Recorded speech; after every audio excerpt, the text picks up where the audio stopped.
இந்த அருமையான நிகழ்ச்சிக்கு என்னை சிறப்பு விருந்தினராக அழைத்த பவித்ரம் டான்ஸ் அகாடமியுடைய நிறுவனர், நாட்டிய ஆசிரியர் திருமிகு பவித்ரா ரஞ்சித் அவர்களுக்கும் திரு ரஞ்சித் அவர்களுக்கும் என்னுடைய நெஞ்சார்ந்த நன்றியை நான் தெரிவிக்கிறேன்.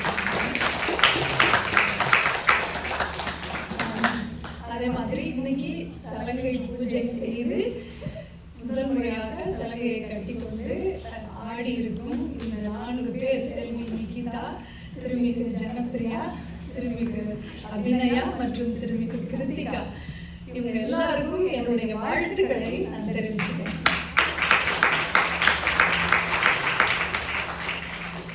ஏன்னா ஒரு 4 வருஷமாக பரதத்தின் அடிப்படை ஸ்டெப்ஸ், பேசிக் ஸ்டெப்ஸ்ன்னு சொல்லுவாங்க, அது எல்லாத்தையும் மூலக்கூறுகளை எல்லாம் கற்றுக்கிட்டு இது ஒரு மைல் ஸ்டோன் அவங்களுக்கு. வெற்றிகரமாக இந்த படியை அடைவதே ஒரு பெரிய விஷயம். அதனால தான் நம்ம வாழ்த்துறோம். ஒரு கலை அப்படிங்கிறது நம்ம வாழ்க்கையினுடைய ஒரு பகுதியாக இருக்கணும் அப்படிங்கிறது எவ்வளவு முக்கியங்கிறதுக்கு நான் ஒரு கதை சொல்றேன். நம்ம சங்க காலத்துல, அந்த காலத்துல எல்லாம் பாடல்கள் அப்படின்னு ஒரு கூட்டம் இருந்தாங்க. அவங்களுடைய வேலையே மெட்டு கட்டி பாடுவது, ஒரு நாட்டை பத்தி, மன்னனை பத்தி, மக்களை பத்தி, வாழ்க்கையை பத்தி பாடல்களாக பாடுவது. அவங்க வீட்டில் இருக்கிற பெண்கள் வந்து அவங்க பாடுற பாட்டுக்கு நடனம் ஆடுவாங்க. அவங்க பேர் விரலியர்னு பேர். இது ஒரு கூட்டம். இந்த கூட்டம் என்ன பண்ணும், இவங்க கூட்டமாக வாழ்வாங்க. ஒவ்வொரு ஊரா போய் இசை கச்சேரி மாதிரி பெயார் ரஹ்மான் நடத்துறாங்க, அதே மாதிரி ஊரா போய் இவங்க வந்து மக்களை பாடி மகிழ்விப்பாங்க. மன்னரிடம் பாடி காட்டுவாங்க, அவர் பத்தி புகழெல்லாம் பாடுவாங்க. அப்போ அவங்களுக்கு நிறைய பணம்லாம் கொடுப்பாங்க. இதுதான் அவங்களுடைய தொழில். இப்படி ஒரு பாடல் கூட்டம் அந்த காலத்துல நம்ம பஸ் ட்ரெயினா இருந்துச்சு, நடந்துதான் ஒவ்வொரு ஊரா போகணும். போகும்போது ராத்திரி நேரத்துல காட்டு வழியா பயணிக்க வேண்டிய சூழ்நிலை. அப்போ கள்ளர்கள் இருந்தாங்க. இவங்களை பிடிச்சோன்னே கெஞ்சுவாங்க, யார் இங்க இருக்க. அதை கூட அந்த மாணவன் வந்து ராகத்தோட கெஞ்சான். உடனே அந்த கழுவன் பார்த்து, நீ பாடுயா, பாடு அப்படின்னு பாடி சொன்னா போதும். மாணவர்கள் இப்படி எல்லாரும் சேர்ந்தாங்க. ஒரு பெரிய இசை கச்சேரியே நடக்குது.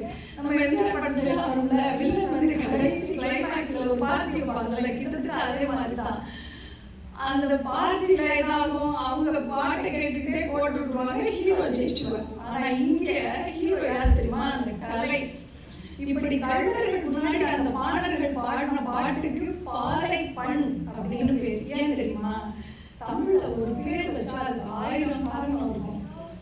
ஏன் பாலை பண் அப்படின்னா, எப்போ கள்வர்னு ஒரு தொழில் எப்போ திருட தொடங்குவாங்க தெரியுமா, என்னைக்கு மழை இல்லாமல் நிலம் வறண்டு பாலைவனமாகிறதோ, என்னைக்கு சாப்பிட வழி இல்லையோ, அப்பதான் அந்த களவு தொழில்னு ஒன்னே வரும்.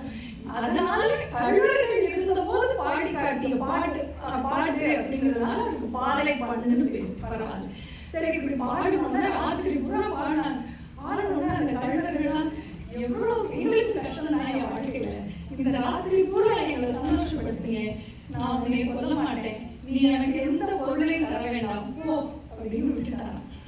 அப்போ பாருங்க, ஒரு கலை அப்படிங்கிறது இறுக்கமான மனதை கூட இழக்குகிறது, கூடியவர்களை கூட இனியவர்களாக்குகிறது. இதுதான் அந்த கலையுடைய ஒரு சிறப்பு. இன்னைக்கு நம்ம எல்லாரும் எவ்வளவு ஸ்ட்ரெஸ்ல இருக்கோம். இந்த காலகட்டத்துல கலை நம் வாழ்க்கையின் ஒரு பகுதியாக இருக்க வேண்டியது கட்டாயம். அப்படிப்பட்ட கலையை தங்களுடைய வாழ்க்கையின் ஒரு பகுதியாக எடுத்துக் கொண்டிருக்காங்களே இவங்க எல்லாரும். அதற்காக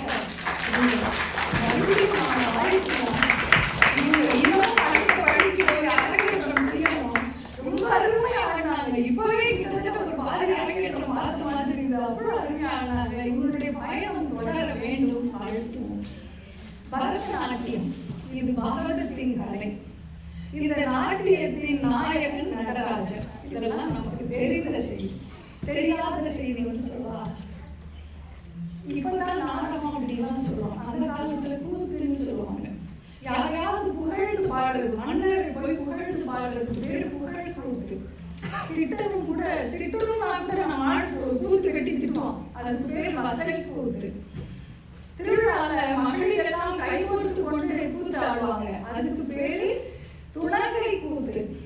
இப்ப நம்ம தெருவுல ஊர்ல பார்த்துப்போம், மூங்கில் குச்சி குச்சியை வச்சு கூத்தாடுவாங்க. அதை மேலே ஏறி அப்படியே பறப்பாங்க, அதை பிடிச்சுக்கிட்டு கயிறு மேல நடப்பாங்க. அவங்களெல்லாம் பிச்சை எடுக்க விட்டோம்ல, அது ஒரு சங்ககால கலை.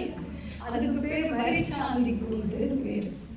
இதுல முக்கியமா ஒரு கூத்து இருக்கு, அதுதான் சாந்தி கூத்து. அதுலதான் இந்த பரதத்தை பற்றிய செய்திகள் எல்லாம் சொல்லப்பட்டிருக்கு. அபிநயம் எப்படி பிடிக்கும்? சிவபெருமான் ஆடிய 108 நடன அசைவுகளும் அந்த சாந்தி கூத்திலாம் சொல்லப்பட்டிருக்கிறது. அந்த அசைவுகளை தான் இன்னைக்கு அழகு அப்படின்னு வடமொழியில இவங்க சொல்றாங்க. அது மட்டும் இல்ல, இந்த முத்திரைகள்லாம் இருக்குல்ல, பத்தாக்கா, அர்த்த பத்தாக்கா, திரிபத்தாக்கா, இந்த மாதிரியான முத்திரைகள் எல்லாமே இந்த சாந்தி கூத்துல தான் சொல்லப்பட்டிருக்கு. கூத்துங்கிறது ஒரு கான்செப்ட். ஒரு கதை இருக்கும், நாடகம் இருக்கும், ஆடல் இருக்கும். அதுல 11 வகையான ஆடல்கள் இருக்கு. அல்லியம், ஒடுகுட்டி, உடம், உடை, பாண்டரங்கம், மல், இந்த 6 நின்றுகிட்டு ஆடுகிற ஆடல் வகைகள். துடி, கடையம், பேடு, மரக்கால், பாவை, இந்த 5 ஃப்ளோர் ஒர்க். உட்காந்து படுத்து முட்டிக்கால் போட்டு ஆடுற ஆடல் வகைகள். இந்த 11 ஆடல் வகைகளையும் பயப்படாதீங்க, அதுக்கெல்லாம் விளக்கம் இருக்கு, சொல்ல மாட்டேன். இந்த 11 ஆடல் வகைகளையும் இந்த சாந்தி கூத்தையும் கற்று தேர்ந்து 7 ஆண்டுகள் படித்து விட்டு தன்னுடைய 12வது வகையில் கரிகால் வயதில் கரிகால் பெருவளத்தானின் அரசவையில் அரங்கேற்றினார் சிலப்பதிகாரத்து கதாநாயகி யாரு? மாதவி. சிலப்பதிகாரத்தில் நாட்டியம் ஆடியவள் மாதவி. என்னை பொறுத்தவரை மாதவியும் கதாநாயகி. அவ 12வது வயசுல 7 வருஷம் படிச்சுக்கிட்டு அத்தனையும் படிச்சு கற்று தேர்ந்து விட்டு அரங்கேற்றம் செய்த. அவளை 5 வயசுல கொண்டு டான்ஸ் கிளாஸ்ல போட்டிருக்காங்க. அப்போ இந்த அரங்கேற்றம்ங்கிறது அன்னைக்குல இருந்து நடக்குது, இன்னைக்கு வரைக்கும் நடக்குதுன்னா இது எப்படி? இந்த பவித்ரா போன்ற ஆசிரியர்களால் மட்டுமே இந்த கலை தலைமுறை தாண்டி தலைமுறை தாண்டி தலைமுறை தாண்டி இன்று வரை வந்திருக்கு. இவங்க இதையே கடமையாக, இதையே தொழிலாக, இதுக்காக இருக்கிற இந்த ஆசிரியர்களுக்கு நான் வணக்கம் சொல்கிறேன்.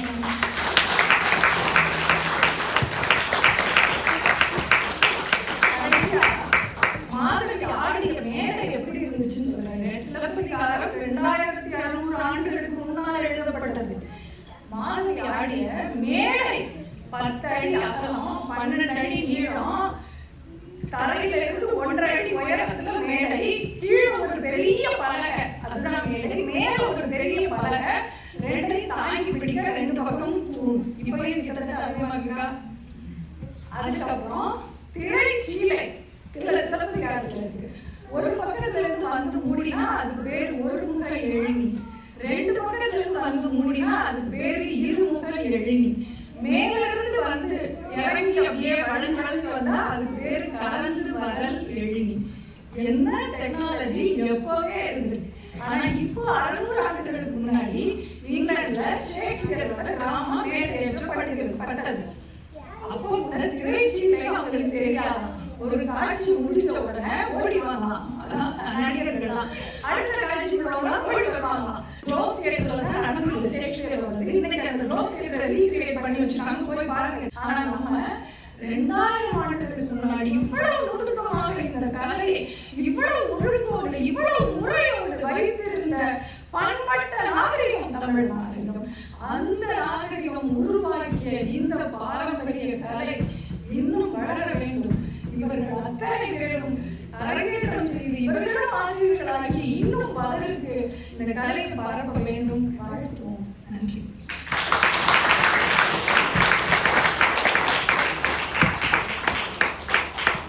அருமையான பேச்சு கேட்டீர்களா? பொருத்தமான சிறப்பு விருதுகளா? மிக பொருத்தமான சிறப்பு விருது.